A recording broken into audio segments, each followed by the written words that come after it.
2, 3, 4 피크 타임이다 이제. 매출이 오른다는 거죠. 그렇죠. 플러스 배달 업종에서 두각을 낼 것이다. 그러니까 매출이 가만히 있어도 올라가긴 하겠지만 조미료를 넣는다. 그렇기 때문에 환절기 때 기점으로 매출이 꺾입니다. 보통 배달은 더 꺾이고 4월 이후부터 무조건 꺾입니다. 이거에 맞춰야 된단 말이야, 운영을.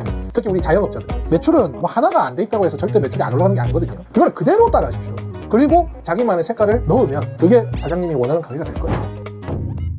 이렇게 2025년 2월부터 진행되는 건들에 대해서 알아봤고, 자, 이제 우리는 영업을 또 어떻게 해야 되느냐, 소비자들의 흐름이 어떻게 되느냐를 분석해야 됩니다. 자, 1월부터 6월달까지만 보겠습니다. 자, 1월 명절 있죠. 네. 사람들은 명절에 연휴가 많을수록 돈을 쟁겨놓고 거기에 쓸 수 있는 예산을 쓰지 않습니까? 명절을 대비해서 돈을 명절 전에는 많이 안 쓰잖아요. 네. 명절에 7일간 놀아야 되니까. 그렇기 때문에 명절에 돈을 다 썼어요. 2월 첫째 주, 보통 첫째 주 한 7일에서 8일 정도 됩니다. 그때는 돈이 없어요. 월급이 나올 때까지. 그렇기 때문에 끊기고 2월부터 6월까지는 5월의 연휴 빼고는 다 일을 해요. 빨간 날이 없어요.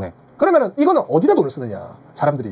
2월부터 3월, 4월까지는 꽃샘추위와 겨울이 벗어나지 않겠죠. 그리고 방학이 이번에 1월에 방학이 다 형성이 됐어요. 보통 12월에 됐단 말이죠. 그럼 방학이 보통 언제까지죠? 보통 2월까지 하고 이제 3월에 계약하죠. 그죠. 그럼 이제 늘어났어요. 3월에 하고 4월까지요. 자, 2, 3, 4 피크 타임이다 이제. 배달업종이나 매출이 오른다는 거죠. 그렇죠. 2, 3, 4 피크 타임 플러스 배달업종에서 두각을 낼 것이다. 그리고 이 각종 행사들이 없고 야외 활동이 적다. 춥기 때문에. 가을은 야외 행사들, 콘서트들이 많기 때문에 행사를 열 수 있지만 2, 3, 4월에 할 수 있는 축제는 뭐 빛축제, 그다음에 뭐 이런 것도밖에 없습니다. 보통 연휴도 아니고요. 그렇기 때문에 2, 3, 4는 음식을 소비하는 달이 높다. 관절기가 들어가기 전에.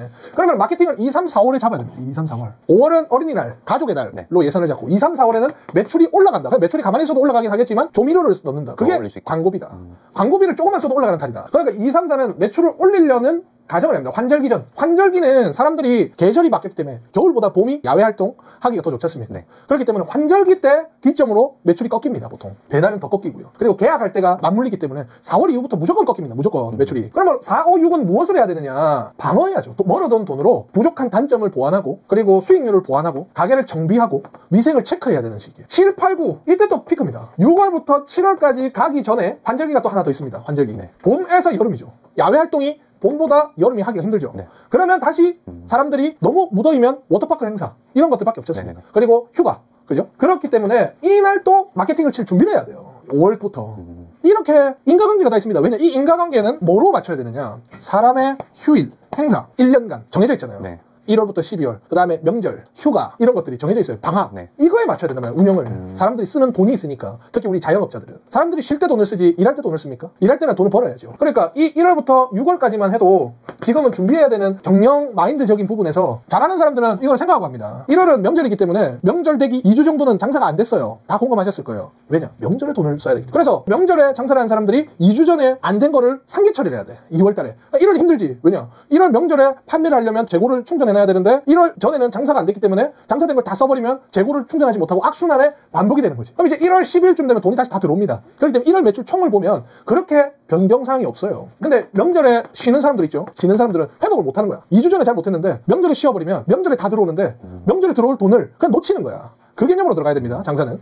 2, 3, 4는 사람들 계속 일해야 돼. 그럼 계속 일하면 어떻게 되겠죠? 스트레스 풀어야 돼. 스트레스 풀면 어디다 쓰죠? 보통 먹는 거에 많이 풉니다. 먹는 거에. 사람들은 어차피 돈을 쓰면서 스트레스를 푸는 사람들이기 때문에 예를 들어서 뭐 행사가 있고 콘서트가 있으면 사람들이 먹지 않고 그런 데 여행이나 이런 데 이제 스트레스를 풉니다. 근데 없잖아요.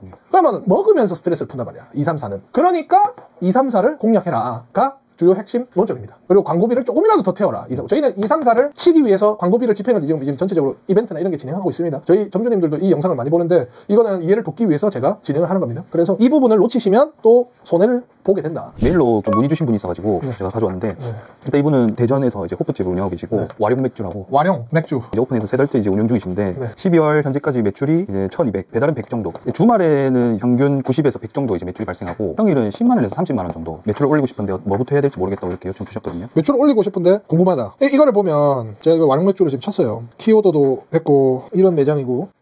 이렇게 이제 한식도 팔고 꼬치구이도 팔고 메뉴가 엄청 다양하더라고요. 찌개도 있고 그냥 포차 느낌인데 매출은 뭐 하나가 안 돼 있다고 해서 절대 매출이 안 올라가는 게 아니거든요. 그 소비자가 다시 그 지점에 와서 먹을 수 있는지 그 강력한 인식이 필요하다고 생각이 듭니다. 저는. 근데 여기 보면 먹태, 곱돌이탕, 김치우동 한식 메뉴가 있고 그리고 밑에 보면 떡볶이 뭐 한식이라고 하면 한식이죠. 그리고 밑에 보면 튀김류 그 다음에 염통구이, 순살꼬지 일식 그리고 전 그 다음 피자, 양식. 그러니까 이게 문제예요. 너무 많은 것도 문제인데 집중돼 있지 않다는 건가요? 그러니까 메뉴가 많다는 건 메뉴 맛도 중요한데 김치전 곱돌이탕 이런 것도 하려면 맛이 깊이가 없습니다. 중요한 거는 양식, 한식, 일식을 다 하는 거예요. 컨셉이 무엇이냐.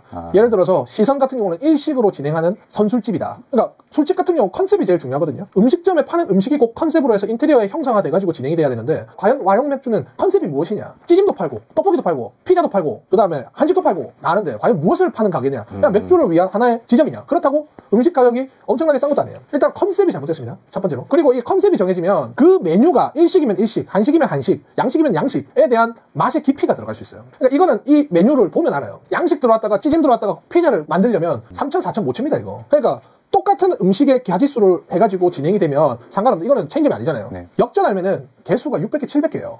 지점 개수가요? 아, 네.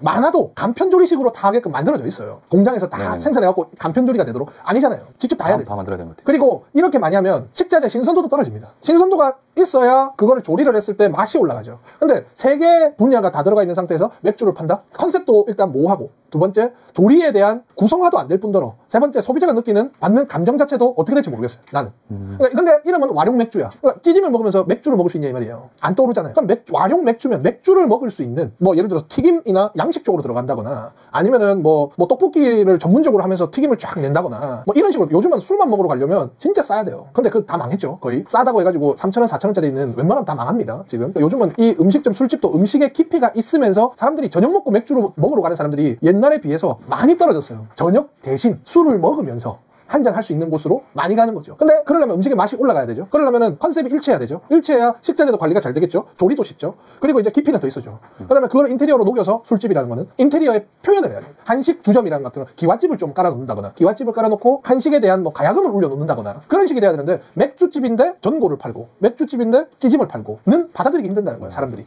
일단 그게 첫 번째입니다.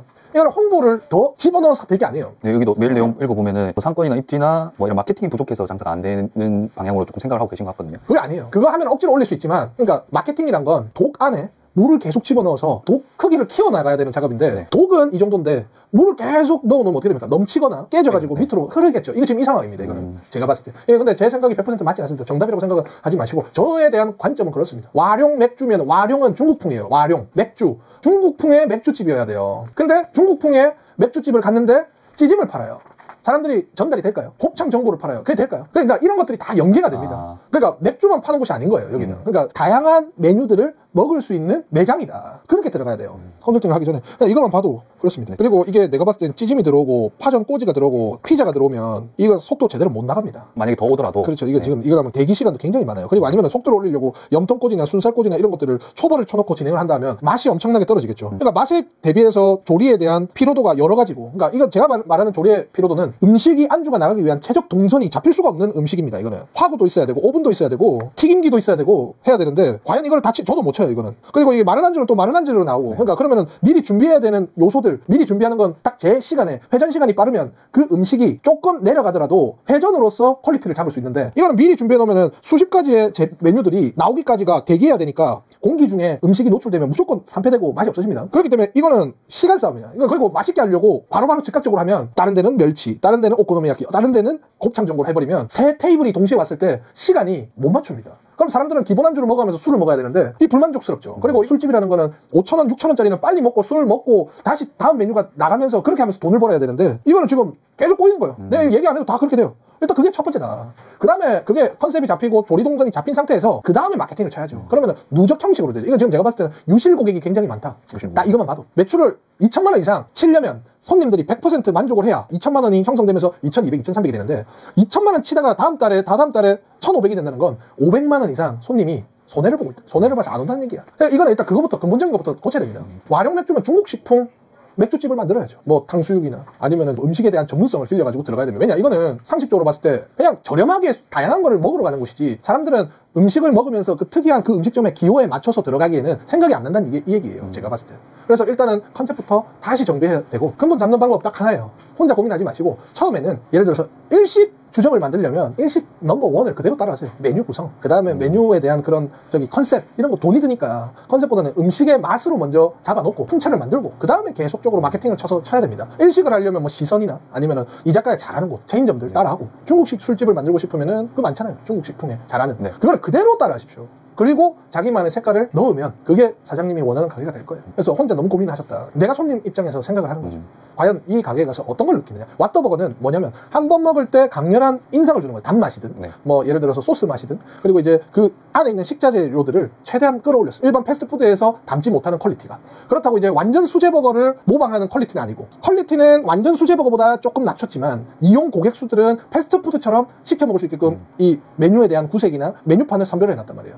그리고 사이드 메뉴로 계속 바꿔가면서 이걸 할 수 있게끔 만족도를 높여놨던 거죠. 그러니까 의도가 있어야 됩니다. 뭐든지.